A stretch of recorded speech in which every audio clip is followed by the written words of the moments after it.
Bom, eu vou falar hoje sobre mudanças estruturais no mercado global de óleos básicos e o impacto que isso tem tido no Brasil. A agenda que eu vou cobrir hoje, para quem não conhece a Argos, eu vou começar com uma breve introdução sobre a empresa, depois eu vou falar sobre os últimos acontecimentos no mercado global de óleos básicos, como isso tem impactado o Brasil e, finalmente, falar sobre uma proposta para a criação de indicadores de preços de óleos básicos para o mercado brasileiro que a Argos vem trabalhando. Bom, para quem não conhece, a Argos é uma agência internacional provedora de indicadores de preços e inteligência para o mercado internacional de energia. É uma empresa britânica, a nossa sede fica em Londres, nós temos 20 escritórios globais, uma cobertura bastante internacional, uma empresa que já tem bastante tempo de estrada, nós fomos inaugurados em 1970, e o nosso foco é basicamente acompanhar movimentação de cargas físicas de todos os tipos de commodities ligados à energia, metais, fertilizantes e petroquímicos. A gente faz esse trabalho em nível global e basicamente acompanha a movimentação dessas cargas para então ajudar na definição do preço dessas cargas para todos os mercados internacionais. E a Argos publica diariamente mais de 10 mil indicadores de preços para todos esses mercados.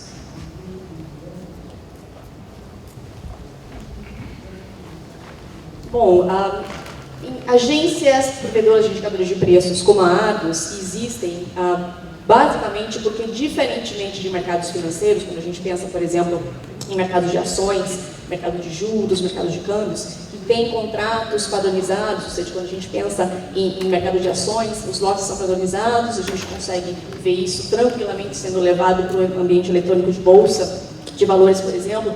No mundo de commodities, quando a gente pensa em mercados físicos de energia, por exemplo, isso não acontece, é muito difícil. Commodities de energia, mercados físicos estão muito sujeitos a vários fatores totalmente fora de controle, como mudanças climáticas, greves, problemas de qualidade, enfim. Então, padronizar esses contratos e levá-los para o ambiente eletrônico de bolsa, por exemplo, é muito difícil.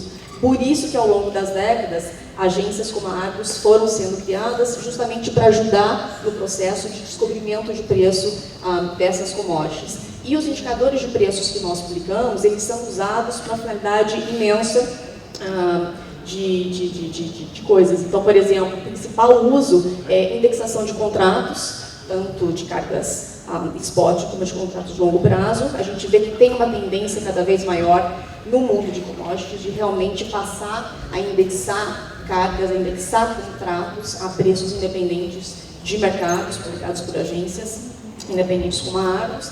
Por quê? Porque se você faz uma negociação a preço fixo, no momento em que essa carga chega até você, o risco do mercado ter virado contra você é muito grande. Então, a gente vê que realmente é uma tendência global, as empresas cada vez mais partirem para indexação de contratos, usando então indicadores de agências como a Argos. Nós somos muito usados também para transferência interna intercompany, por exemplo, nós somos muito usados para cálculo de royalties e outros tipos de impostos, por exemplo, por autoridades governamentais, para definição de crédito, como base de contratos de derivativos, por exemplo, liquidação financeira de contratos de swaps, futuros, para gerenciamento de risco e para análise de mercado, por aí vai.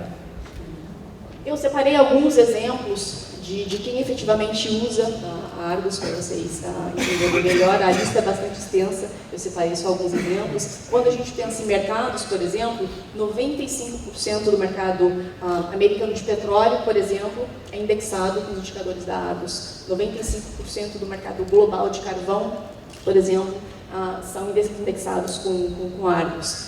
Óleos básicos, por exemplo, a gente tem indexação de contratos na Europa, nos Estados Unidos. Autoridades governamentais, por exemplo, a gente tem a autoridade governamental do Mar do Norte, que nos usa muito para cálculo de royalties para exploração de petróleo. Colômbia, por exemplo, nos usa royalties de carvão e por aí vai. São vários exemplos.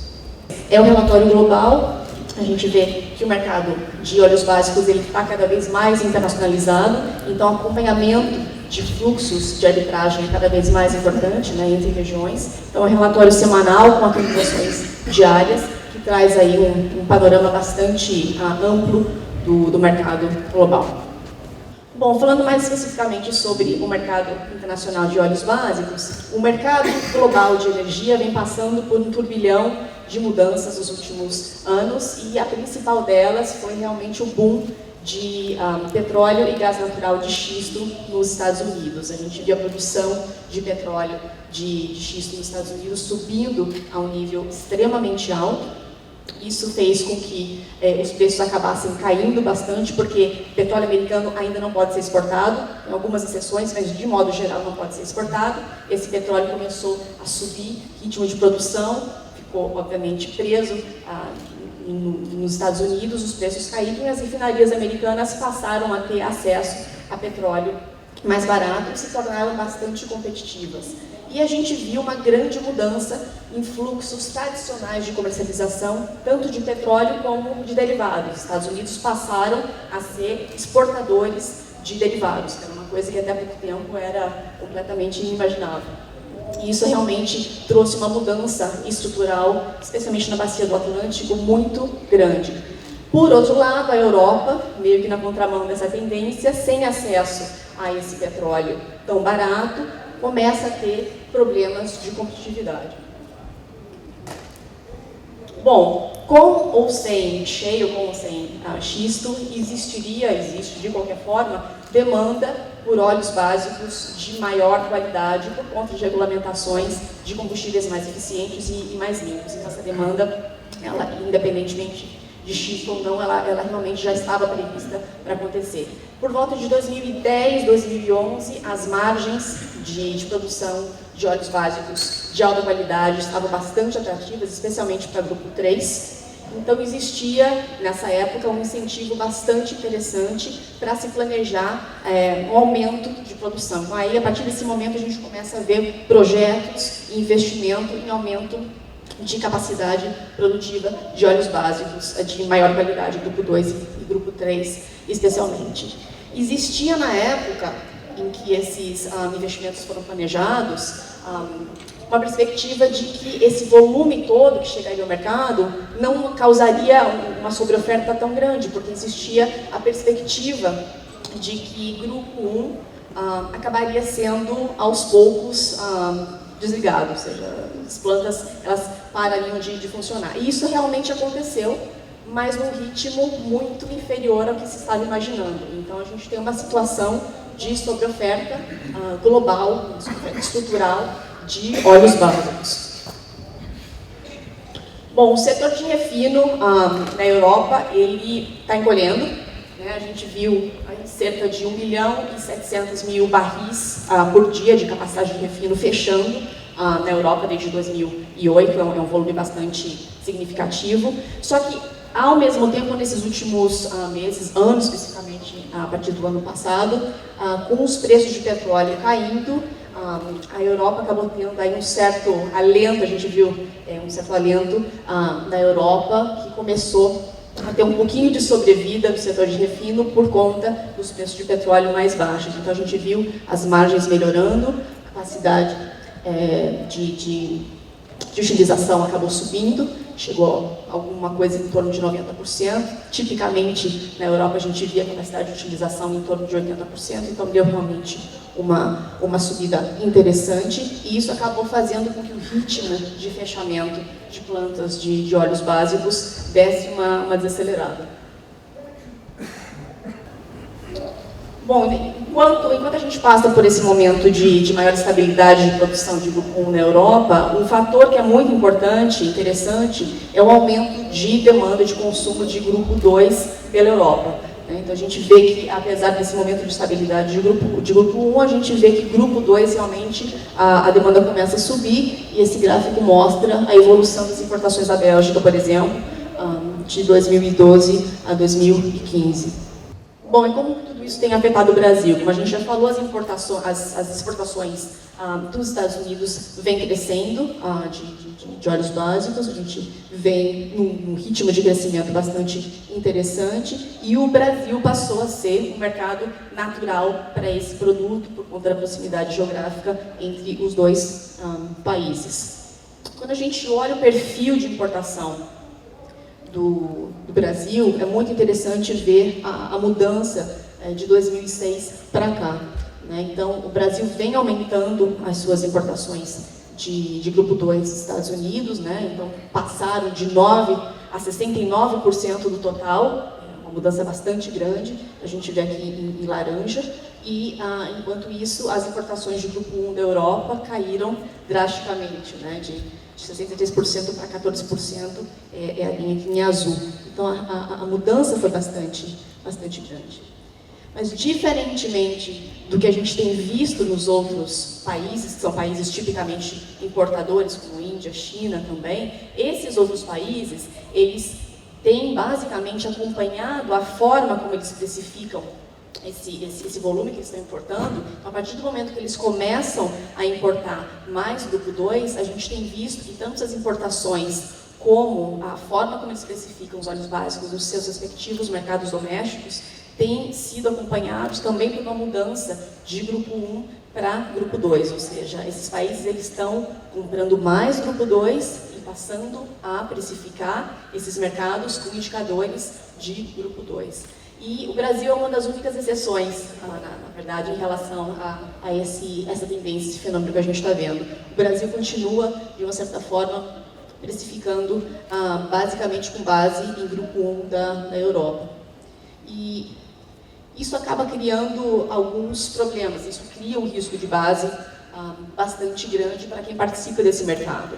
Você basicamente ter um mercado que crescentemente vai sendo mais focado em grupo 2 e você continuar precificando esse mercado com o grupo 1, acaba criando um risco, porque você está basicamente importando risco de um outro mercado, o mercado europeu, por exemplo, que está completamente descolado, cada vez mais descolado do Brasil, você traz esses riscos inerentes a esse mercado para o mercado brasileiro. É mais ou menos como se a gente precificasse banana com maçã, né? Banana e maçã são frutas, só que o mercado de banana, ele tem características específicas, ele tem fundamentos específicos, ele tem sazonalidades específicas, assim como o mercado de maçã também tem as suas características específicas, sazonalidade específica e por aí vai. Com o grupo 1 e grupo 2 é basicamente a mesma coisa. São óleos básicos, porém, grupo 1 tem uma lógica, grupo 2 tem outra lógica, né? Então, você precificar um com o outro realmente significa trazer certos riscos de um mercado para outro, e isso é muito relevante.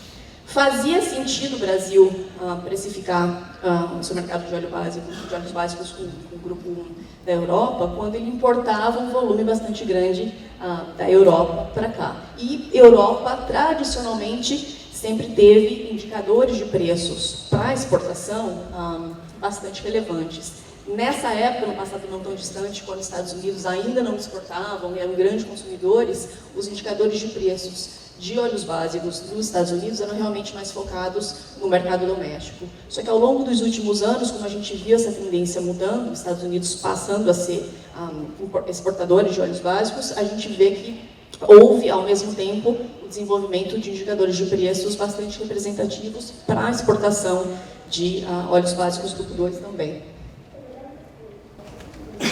Bom, e como é que a Argos pode ajudar nesse sentido, né? O papel da Argos como agência provedora de indicadores de preços é estar constantemente em contato com o mercado para entender como é que a gente pode ajudar com informação, com novos mecanismos de precificação. E nos últimos 8 meses, especificamente, a gente começou a receber demandas bastante concretas e bastante fortes, tanto do mercado doméstico como do mercado internacional, por uma referência de preço para óleos básicos importados pelo Brasil. Então, depois de muita discussão com o mercado, o que a gente acabou desenvolvendo como proposta, a gente ainda não lançou uma proposta, é basicamente construir esse preço Brasil, baseado nos preços de exportação de óleos básicos grupo 2 na costa do Golfo Americana, mais o frete até o Brasil. A gente consultou o mercado de afretamento e o consenso é que tipicamente a gente vê navios de 5.000 toneladas vindo para o Brasil, então a gente está trabalhando com frete para 5.000 toneladas. Então a gente basicamente construiria esse preço no Brasil, levando em consideração o preço FOB, de saída, de exportação da costa do Golfo, mais esse elemento de frete até o Brasil. Existe uma outra sugestão da gente também adicionar esse preço custos de clearing no Brasil, seria de 1,05 para cargas bulk e de 1,10 para flexi-tank. Então, uma outra sugestão que a gente poderia eventualmente adicionar a essa fórmula. Então, como eu falei, a gente não lançou ainda esses indicadores de preço, a gente está num processo de consulta ao mercado, a Argos costuma sempre fazer esse processo consultivo, a gente está colhendo feedback do mercado, mas a gente desde abril vem produzindo esses indicadores de preço, então a gente já tem uma pequena base de dados para mostrar para vocês. Inclusive, quem tiver interesse de conhecer mais detalhadamente, dar uma analisada mais detalhadamente nesses indicadores, fiquem à vontade para entrar em contato comigo, a gente vai ter o maior prazer em dividir essa base com vocês. Seria muito importante ter realmente feedback de vocês para a gente entender se isso é interessante, se isso é relevante e se isso realmente tem alguma aderência, importância para o mercado brasileiro. E só para a gente terminar, só queria mencionar rapidamente que a Argos deve lançar em breve um serviço de projeção de preço para óleos básicos, global, basicamente uma publicação trimestral com atualizações de projeção de preços mensais. O mercado de óleos básicos é um mercado que está cada vez mais internacional, porque a gente tem realmente um volume maior de produto no mercado, isso significa que a gente tem mais transações sendo efetivadas e isso significa que a gente tem, obviamente, mais volatilidade. Diferentemente do que a gente vê com o mercado de petróleo e derivados mais nobres como gasolina, diesel, a gente não tem instrumentos de visibilidade futura para óleos básicos. A gente tem visibilidade de preço basicamente até o mercado spot. Então, a nossa ideia é tentar trazer um pouco de ajuda nesse sentido, trazer um pouco mais de visibilidade de projeção além do mercado spot. Enfim, era isso. Eu agradeço de novo o convite da Nucleares, prazer estar aqui com vocês. Muito obrigada.